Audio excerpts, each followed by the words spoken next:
Ce soir-là, l'appartement résonnait encore des éclats de rire et du cliquetis des verres, un mélange de festivité et de trouble qui flottait dans l'air lourd, empreint d'odeur de whisky et de tabac.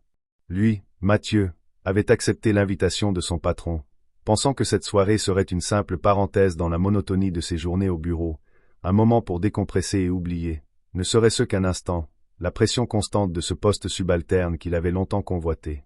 Pourtant, tout bascula quand, après quelques verres de trop, un accident survint. Le verre délicat qu'elle tenait, la femme de son patron, Claire, glissa de ses doigts tremblants et se brisa en 1000 éclats scintillants sur le parquet. Sans réfléchir, Mathieu se baissa rapidement pour ramasser les débris tranchants, ressentant le froid du verre contre ses paumes mais aussi l'urgence de ne pas éveiller l'attention, de ne pas troubler davantage cette soirée déjà trop instable. Claire s'approcha de lui, ses yeux brillant d'une tristesse qu'il ne connaissait pas, et lui demanda de l'aider à nettoyer ses mains. En la voyant se diriger vers le lavabo, Mathieu remarqua quelque chose d'étrange, une ombre rouge violacée qui dessinait des marques étranges autour de ses poignets délicats. Son cœur s'accéléra. Ces marques n'étaient pas là par hasard, elles racontaient une histoire silencieuse, une douleur cachée sous le voile poli des apparences. Claire ne dit rien, son regard fuyant captait à peine la lumière blafarde de la salle de bain, et pourtant, elle murmura avec une voix tremblante, presque un souffle, « Promets-moi que tu ne diras rien à personne. » Cette phrase suspendit l'instant, lourde de secrets indicibles. Mathieu sentit alors qu'il était plongé dans un monde où le danger, la loyauté et la peur s'entremêlaient, un univers où le rôle du simple employé s'effaçait devant le poids des non-dits et des promesses scellées dans la pénombre. Il promit, bien sûr, mais cette promesse devint rapidement une chaîne invisible qui le liait à Claire, à son mystère et à sa souffrance. Au fil des jours qui suivirent, chaque interaction avec elle se chargea d'une tension nouvelle, d'une inquiétude sourde qui l'empêchait de dormir.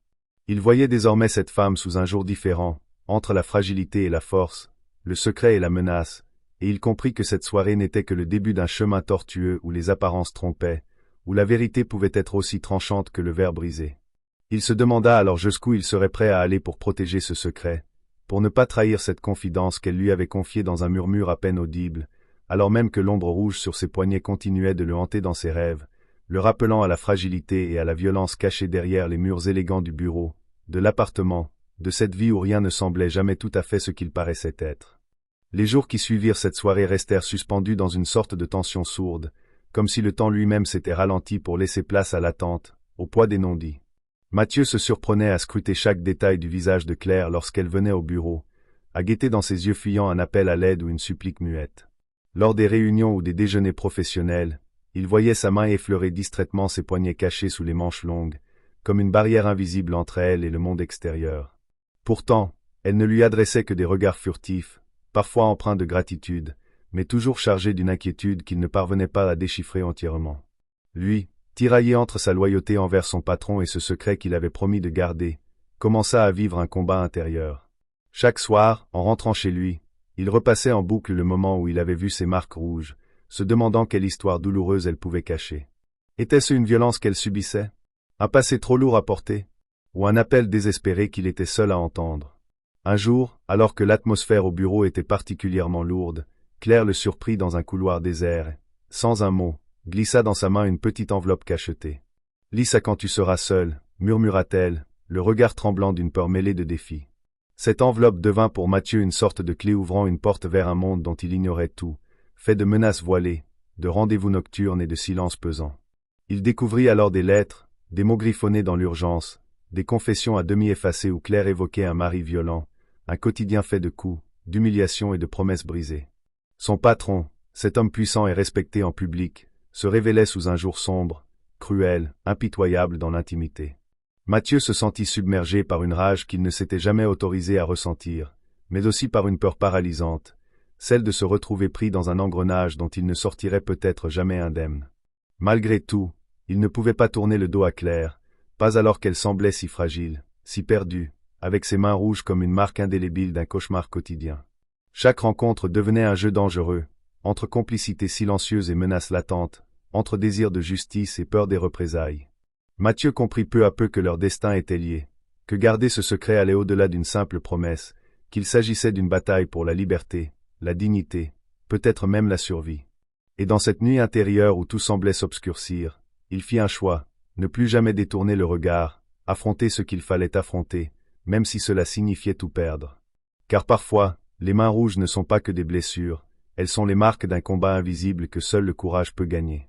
Quelques jours plus tard, après une réunion interminable où le patron semblait particulièrement irrité sans raison apparente, Mathieu croisa Claire dans l'ascenseur. La lumière tamisée du couloir baignait son visage d'une douceur étrange, presque irréelle, mais ses yeux portaient toujours ce voile d'ombre, ce secret trop lourd à porter seul. Sans un mot, elle lui fit signe de la suivre, et ils se retrouvèrent dans un petit café discret à l'écart du tumulte du quartier d'affaires. L'air y était froid, presque hostile, et pourtant cet endroit leur offrait un fragile refuge, un espace hors du temps où l'on pouvait enfin baisser les masques. Claire prit une profonde inspiration, puis, la voix à peine audible, elle lui confia des fragments de sa vie brisée, cette vie derrière les apparences dorées, un mariage marqué par la peur, la violence qui revenait comme une ombre menaçante chaque fois que son mari rentrait tard le soir, les cris étouffés, les portes claquées, les pleurs silencieux. Elle lui raconta comment les marques sur ses poignets n'étaient que la dernière manifestation d'une spirale infernale qu'elle tentait désespérément de cacher au monde. Mathieu, assis face à elle, sentit son cœur se serrer d'une compassion profonde mêlée d'une colère brûlante. Il comprenait qu'il n'était plus simplement un employé, qu'il avait dépassé la limite entre l'indifférence et l'engagement. À cet instant précis, la promesse qu'il avait faite devint un pacte silencieux, une mission qu'il ne pourrait plus abandonner. Mais alors même qu'ils échangeaient ces confidences, le bruit sourd d'une porte qui s'ouvre brusquement fit sursauter Claire, qui se leva d'un bond, la peur gravée sur son visage. « Il faut que je parte » murmura-t-elle, ses mains tremblantes agrippant son sac. Mathieu la suivit dans la rue froide, où les lampadaires dessinaient des ombres dansantes sur le trottoir humide. Il comprit que désormais, leur secret était une bombe à retardement, qu'un faux pas, un mot de trop, pouvait tout faire exploser. Et c'est là, dans cette nuit glaciale, que Mathieu prit une décision irrévocable, il ne serait plus un spectateur silencieux. Il allait chercher de l'aide, des solutions, n'importe quoi qui pourrait libérer Claire de cette prison invisible, aussi dangereuse soit la route. Il savait qu'en agissant ainsi, il risquait de tout perdre, son emploi, sa sécurité, peut-être même sa vie. Mais le poids de la culpabilité, de l'inaction, était devenu insupportable. Alors, avec la détermination d'un homme qui a vu trop d'ombre et décidé de faire briller une lumière, Mathieu se mit en quête d'une issue, prêt à affronter les mains rouges, les silences, et la vérité nue derrière le masque polissé de la réussite sociale. Dans les jours qui suivirent leur rendez-vous au café, Mathieu sentit le poids de la promesse se transformer en une obsession sourde. Chaque fois qu'il croisait Claire dans les couloirs du bureau, il remarquait à nouveau ses traces rouges, devenues presque comme un signal secret qu'elle lui lançait, un appel muet pour qu'il reste vigilant, pour qu'il ne l'abandonne pas. Mais ce qui le hantait le plus, c'était le silence oppressant qui régnait autour d'eux, ce mur invisible dressé entre la façade éclatante de leur vie professionnelle et la réalité crue de la violence cachée. Un soir, alors qu'il rentrait chez lui, il reçut un message crypté sur son téléphone. « Ne fais confiance à personne. » Sans signature, juste ces mots glacés qui le firent frissonner. Il comprit que le danger n'était pas seulement pour Claire, mais qu'il s'étendait à lui aussi, qu'il avait pénétré un territoire où les apparences ne tenaient plus, où chaque geste pouvait être surveillé, chaque parole détournée. Pourtant, malgré la peur, malgré les risques, Mathieu savait qu'il ne pouvait plus reculer. Parce que certaines promesses, même silencieuses, deviennent des serments gravés dans la chair, indélébiles comme les mains rouges qu'il avait vues cette nuit-là.